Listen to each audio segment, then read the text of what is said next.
But what I found was obviously they flaked. Okay. If you find that you get a flake, do you still like push it a little bit? So maybe you follow up in 2-3 days time with another text and see how much you can get away with? Yes, I do. And the reason for that, well, the biggest reason for that is you have nothing to lose. Right? Assuming that this is a girl you're never going to see again. If it's a girl that's a friend of a friend or someone in your social circle, I might not. But if it's a total cold approach in a big city where you're never going to see her again, absolutely you follow up, because what's the downside? Right? You're upside, like you're already not going to see the girl. You're already not going to get anywhere, so you have nothing to lose.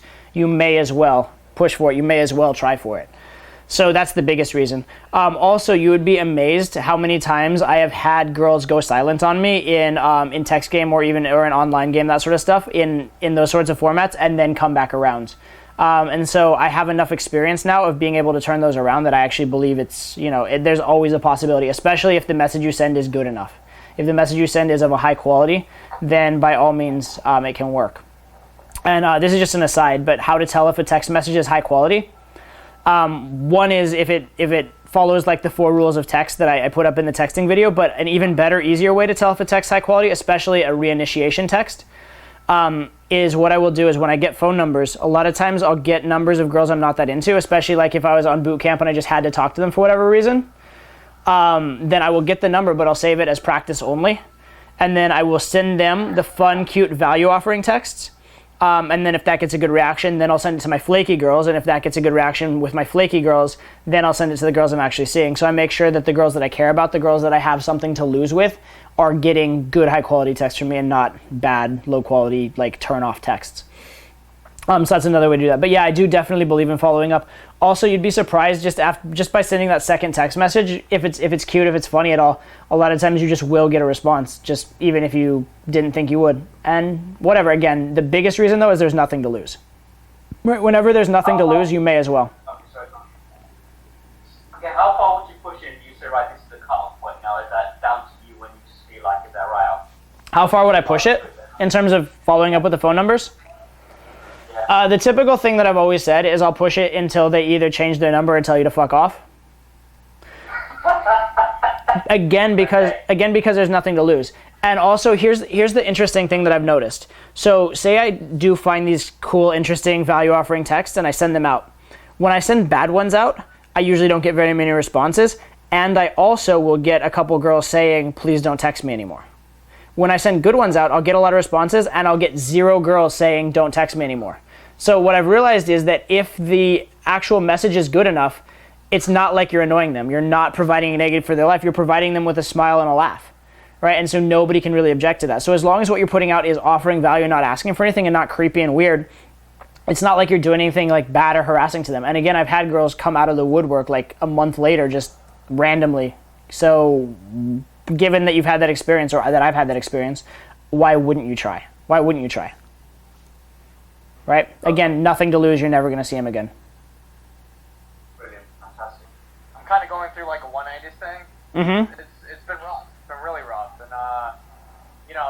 just with just kind of thinking about one girl all the time. And I go out a lot, but it's really tough for me because I guess when you're talking to other girls and you just have this thing for this one girl, all the other approaches you do are just like, oh man, she's not in this color, I'm not interested. I feel like I'm wasting my time, and like, what's your recommendation for getting over it and like just making some progress when you have these kind of feelings, You're just getting over it, yeah. Right, okay. Typically I hate the one-itis question, but I'll actually address it here. Why not? Well, why do you hate it, first of all? Why do I hate the one-itis question? Because it's not really a technical question, and it's not really an emotional question. It's in this like weird thing. And also, one-itis is usually something you've kind of done to yourself. You've kind of like mind-fucked yourself into it. Because in my experience, typically, whenever girls get on pedestals, they're not as great as the pedestal. If that makes sense. Yeah. Usually, one-itis isn't really you being in love with the girl. It's you being in love with the idea of the girl. And so it's really something you've done to yourself. Yep. But what I would suggest, if I was in a one-itis situation, here's how I would handle it. Okay, I would try and, number one, realistically assess my chances with the girl. Do I have a chance with her? Do I have somewhere to go with her? Is there a right course of action in terms of getting the girl? And if I really have a one-itis for a girl, if there's a girl I really want, first step is try like fuck to get the girl. Why not? Right? Try to get the girl. As much as possible, I know one-itis like fucks up your game, but try and do it like the proper way, right? So maybe if you have another friend who's good at text messaging, who's good at game, like you can even consult him on the text message, be like, look, help me out with this, let's get this going, whatever, right? Try and get the girl, realistically assess your chances, give yourself every possible chance. Then there's two types of, I'm trying to enable this guy's microphone, it's just not working. There's two types of one-itis, right? There's the one-itis where it's like you actually are interacting with the girl, and then the one-itis from afar. If it's one-itis where you're actually interacting with the girl, then what I would do is I would make the interaction on or off for my personal sanity, okay? I would make sure that I'm not in a maybe situation, because maybe situations are what fuck you up, okay? You want yeses or nos in your life. You don't want maybes. Maybes are what allow you to waste your time and get in your head and get all fucked up and whatever, right? As soon as you know you have a girl, you don't worry about it. It doesn't fuck up your life. It doesn't get you in your head anymore. As soon as you know absolutely there is absolutely no way you could possibly get a girl ever, then also it's easy to dismiss it. Like you know it's just fucked and it's over. It's when you're in this maybe middle ground that it's a problem. And so if a one-itis is fucking with the rest of your life and messing you up, then I would get it out of the middle ground. I would make sure that one way or another it's on or it's off. And now don't be stupid about it. Don't just intentionally self-sabotage to get yourself out of that, which is what a lot of guys do. A lot of guys will actually take these like negative behaviors or these behaviors that have no chance of working just to fuck it up, like on a subconscious level, just to get it over with. And then that's not good either. That's why I said the first step is do everything you can to make it work. Do everything you can to try and get it.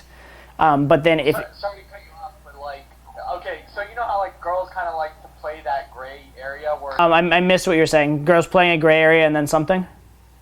And like they'll try to keep it in that maybe area so they don't really have to commit, kind of. You know what I mean? Sure. Like they'll keep it in that maybe. So, and then like I hear what you're saying. You want to keep it like yes or no. You want to know, but then you're not really playing the game if you're kind of approaching girls like what the fuck? If you're kind of approaching girls like, do you like me? Yes or no? You know what I mean? Well, okay, yeah, that's just a whole other thing. Obviously you have to play the game properly, right? You have to play the game properly. You can't just be like, let's go to my place and fuck and just get your yes or your no that way. But what I'm saying is, make sure it's out in the open. Like, okay, for like again, this is the other reason why I hate the one-itis question, because now we get into the question of what is the specific situation with this specific girl.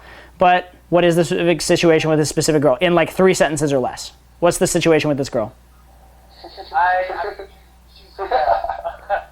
kind of playing that. I think it's pretty much over, but then she keeps messaging me now. You know, she's like, "Oh, I miss you," or like, "Oh, just want." Have you ever slept? Have you slept with this girl? No, we just made out a couple times. That's it. Okay, so you made out with her a couple times, and then. And then she's been playing me. She's been seeing other guys and stuff like that. So it's like it's not good. It's just not good. Mm-hmm. All right. So to me, what I would do. This is me personally. And maybe this is because I've created my value system this way or whatever. In my head, as of this moment, she's bullshit. Yeah, I agree. And so because she's bullshit, I would write her off. And I would even I wouldn't even necessarily go out of my way to write her off. I would just basically decide that I'm not getting her. I would decide that it's impossible now, right? And it may or may not be possible. It doesn't mean to stop trying, but just decide it's impossible. Okay, this is, by the way, the same thing that I do on a more global scale when I'm having a really bad night in the club, is you just decide that success is not possible. And as soon as you write it off, as soon as you decide that it's impossible to succeed, now you can't get emotionally attached to it anymore. It's like if I was, I made this example in a different way, but if I was going to go play like a one-on-one soccer game with like Lionel Messi, right? I wouldn't go in there and be all nervous. Would I be super nervous to go play one-on-one with Leo Messi? No, absolutely not, because I'm going in there and I'm looking at it as there's no way I can possibly win, right? I don't even think that's in my head in the realm of possibility, so I don't get nervous. Whereas if I was going in and playing a one-on-one, like maybe for a prize with someone of a similar ability to me, then I would be really nervous. I don't know who that is that has feedback. Hopefully we can figure out who that is so I don't have to turn off all the mics. But yeah, essentially, if it's within the realm of possibility for you, then you can get nervous about it. But if it's completely unattainable to you, if it's completely off for you, then it's not. Also, if you've completely written her off, if you said, you know what, even if I get this girl, I'm over it now, then that works. I had a situation with this girl that I met on boot camp in LA.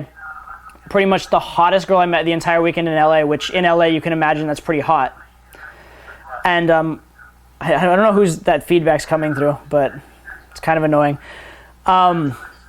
But so I got on with this girl, and it was really, really difficult. And then she gave me this bullshit about like paying for our first date when this and that happened, and it just was a huge turnoff to me. It was a huge turnoff, and I just decided right then that the relationship probably would never work because her values and my values were too different, and decided I was turned off.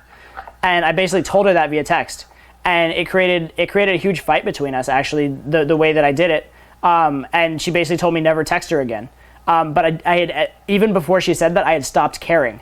And so I just responded back as though I didn't care and was just like trying to help her out. I'm like, look, okay, cool, I'm done, but here's some advice for you. Funny enough, she came back around, turned around, and then she started chasing me really, really, really, really hard. But in order to get there, what I had to do is I had to basically write it off.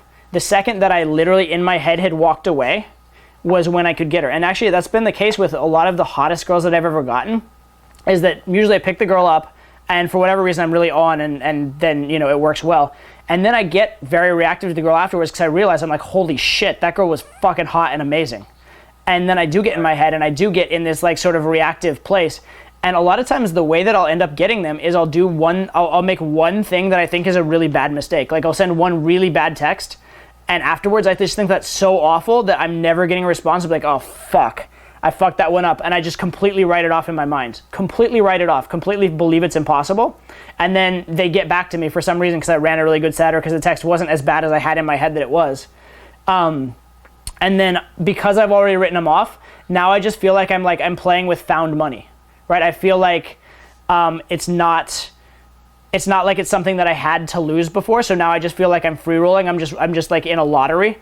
And because I'm not any more reactive to it, because I'd already sort of come to grips earlier with losing her, because I already thought I'd lost her before, I'd already like come to grips with it emotionally. It's like someone, I guess, who like they're told they have terminal cancer, and at a certain point they just like accept the fact they're gonna die.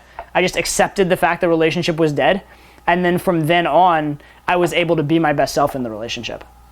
And that's actually what's that? It sounds like you kind of make a decision like early, you know what I mean? Like you're just like, boom, it's either on or it's off, for like, as you as the decider. Well, yeah, I pretty much decide I'm going to do my best either way, but I just decide that, it's either on or, yeah, that's fair. I decide that it's either on or it's off. I also decide that I don't care, right?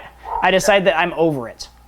Does that make sense? And it's weird to say I decide that I'm over it, because it's not like a logical decision. It's just I actually feel the emotion of being over it. I actually put myself through the emotion of being over it. Does that make sense? It's kind of a way, I guess, of mind fucking myself, but I will push it to the limit one way or the other so that I have that emotion. Either I will make sure it's on by playing it extreme, or I'll make sure it's off by playing it extreme. And funny enough, most of the time when I do that, because I'm willing to be polarizing, because I'm willing to take the big risk, it ends up going in the direction of being on rather than being off, right? But it doesn't work as a technique. You can't do the let me give it up technique. You have to actually give it up. And that's the difficult part of it. You have to actually decide that it's impossible, right? Same thing with like getting an ex-girlfriend back, which is kind of what well, this isn't an ex-girlfriend back, but same thing with getting an ex-girlfriend back. At some point, if you just decide that it's like not happening and just go about your life and then just interact with her in the best way you possibly can when you see her, a lot of times that's when it comes around. And a lot of times also when you are no longer afraid to like mention other things that are going on in your life, like seeing other girls, then she starts getting jealous. Whereas if you were trying to get her back, you would have censored yourself and not brought those things up. So there is a huge power to having nothing to lose and to just like giving it up. And I honestly think in a certain sense you could even do that in the successful sense, right? In a certain sense you could almost say like, look, no human being can own another human being. So all I can own is my own actions. All I can own is what I'm going to do in the interaction. All I can own is being my best self. And if they like that, they like that. If they don't, they don't. And I'm not entitled to their reaction. Does that make sense? I'm not entitled to have girls like me, but I am entitled to be amazing. Yeah. And that's all I can control.